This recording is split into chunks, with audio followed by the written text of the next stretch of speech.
அண்டை மாநிலமான தமிழகத்திற்கு மனிதாபிமான அடிப்படையில் ஏன் தண்ணீர் திறக்கக்கூடாது என கர்நாடக அரசுக்கு உச்சநீதிமன்றம் கேள்வி எழுப்பியுள்ளது.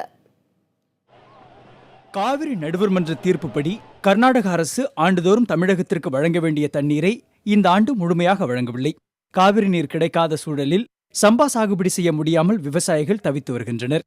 இந்த நிலையில் தமிழகத்திற்கு உடனடியாக 50 TMC தண்ணீரை திறக்க கர்நாடகாவுக்கு உத்தரவிடக் கோரி தமிழக அரசு உச்சநீதிமன்றத்தில் தாக்கல் செய்த மனு நீதிபதி தீபக் மிஸ்ரா தலைமையிலான அமர்வு முன்பு விசாரணைக்கு வந்தது.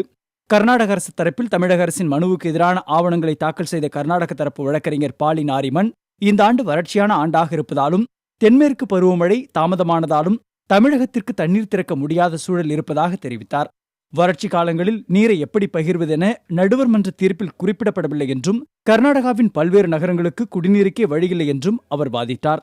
கர்நாடகாவின் வாதத்திற்கு எதிர்ப்பு தெரிவித்த தமிழக தரப்பு வழக்கறிஞர் இந்த ஆண்டு வறட்சியான ஆண்டு இல்லை என்றும் சீரான அளவில் மழை பெய்திருப்பதாகவும் வாதிட்டார்.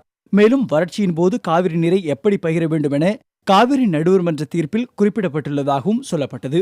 இருதரப்பு வாதங்களையும் கேட்ட நீதிபதிகள், அண்டை மாநிலத்தில் நீரில்லாமல் விவசாயிகள் பாதிக்கப்பட்டுள்ள நிலையில் வாழவிடு என்ற கோட்பாட்டின்படி மனிதாபிமான அடிப்படையிலும் ஏன் தண்ணீர் திறக்கக்கூடாது என கர்நாடகாவுக்கு நீதிபதிகள் கேள்வி எழுப்பினர். மேலும் தமிழகத்திற்கு எவ்வளவு தண்ணீர் வழங்க முடியும் என்பது குறித்து விளக்கம் அளிக்க கர்நாடகாவிற்கு நீதிபதிகள் உத்தரவிட்டனர்.